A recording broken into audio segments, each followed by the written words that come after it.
Hey guys, it's Brad with Arborview Properties.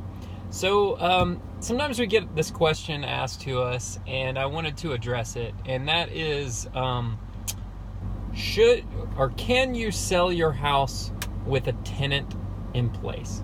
Can I sell a rental property with a tenant? And the answer is yes, absolutely. Sometimes there's some pros and cons to it, right? One of the pros of selling your house with a tenant in place is you don't have to deal with the tenant anymore. A lot of times people either maybe life changed and they don't want to deal with they don't want to be a landlord anymore. Maybe they are just selling off certain properties. Maybe they don't really want that particular house anymore. Maybe they want to upgrade their rental properties. I know a lot of people will sell them off and maybe go buy an apartment building or like a commercial property or something like that, and they'll do what's called a 1031 exchange. 1031 is a tax line in the tax code that allows you to trade up to another property and just defer those taxes. Or maybe they want to sell it off and they're just tired of being a landlord. Maybe they have a problem tenant. Maybe they don't really have a problem tenant, but they want to use that money for something else. Life changes. So you can absolutely sell a house with a tenant in place. Here in the state of Georgia, anytime a property is sold, whatever that lease agreement is, whether it's a month-to-month lease agreement or it is a written lease agreement, whoever the new owner of that property is, whoever buys it, has to abide by that same lease agreement that was in place prior.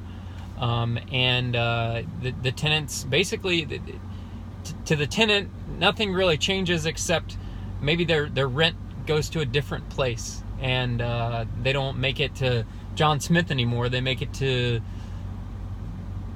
House Buyers LLC, right? Or Bobby Jean. It just whoever they write the check to changes, and whoever they call changes, but otherwise everything else remains the same. And one of the cons of selling a rental property is, a lot of times if you list it out on the market, you're really limiting your buyer's pool to basically only investors, okay? And a lot of investors aren't looking on the MLS nowadays, because there's just not a lot of good investment inventory on the MLS. So a lot of investors aren't really looking to the MLS to find rental properties.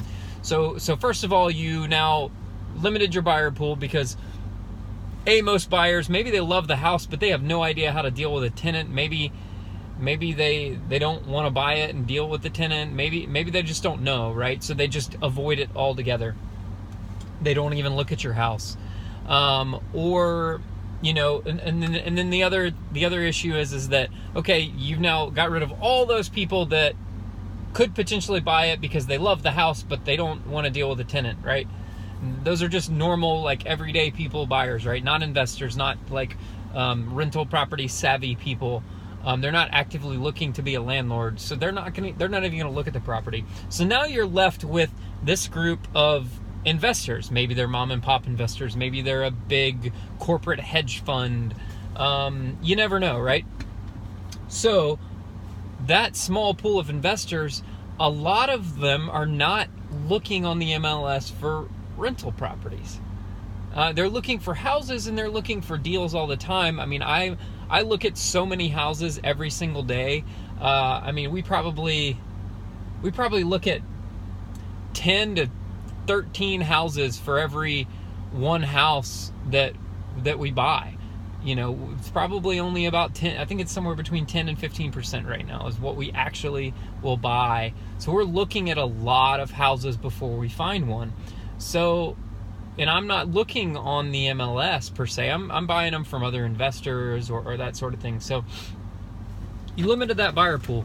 But, for your tenant's sake, they don't have to deal with, they're really not going to be that affected by it, because whatever lease agreement was in place before still holds true, and the new landlord has to abide by that new lease agreement.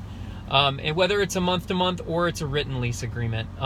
In the cases of a month-to-month agreement, any changes here in the state of Georgia that would get made would require 60 days notice. I know in cases where I've bought properties with a tenant and I wanted to raise rent, maybe the previous landlord just wasn't charging enough in rent. Maybe they had that tenant for years and years, and maybe they were only charging them a certain amount per month, and then really the market rent, if they were to go out and rent another place, is significantly higher. So for me, I hate to raise rent on somebody, but I also if I'm not charging enough, we need to charge what the market says we should charge. So any changes that made, whether that's an increase in rent or maybe we ask them to move out because we're going to renovate the house and they really just can't live there while we're undergoing renovations. It's not fair to them to deal with all that mess and noise and dust and all that stuff. We have to give them 60 days written notice in the state of Georgia in order for any changes to be made. So that gives them 2 months to find a place. And then if there's a written lease agreement, that written lease is in place until it expires. So if you just renewed your lease with your tenant in February and you decide to sell the house in May, and that's a 12-month lease, that new buyer can't do anything to that lease agreement until the following year when that 1 year is up. They just can't do it. So that's kind of some of the information that you need to know about selling a property with a tenant in place. And also, if you're dealing with a problem tenant, a lot of maybe you're not that experienced, maybe you're too nice, right? Everybody's too nice.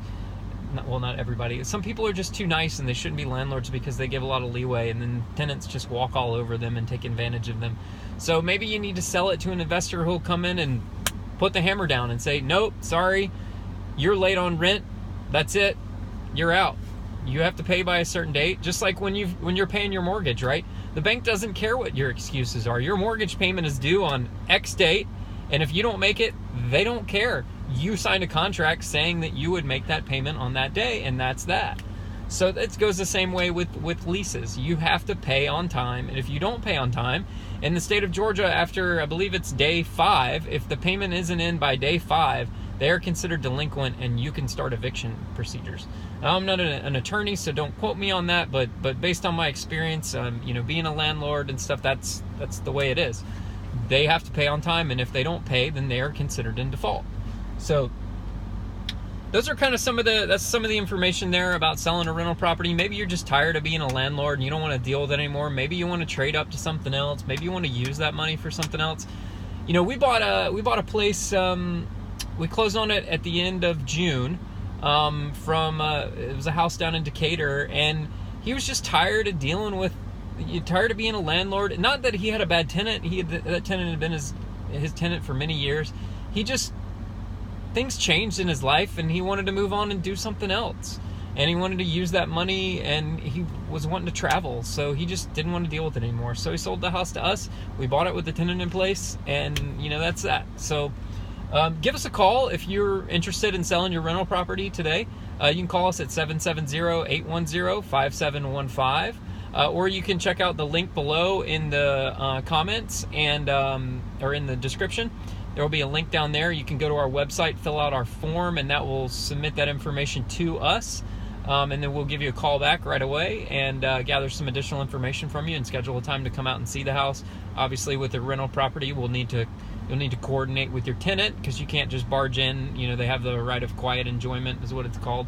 So you can't just barge in. Everything's got to be scheduled ahead of time. So give us a call today. Thanks for joining in today. You guys have a great day.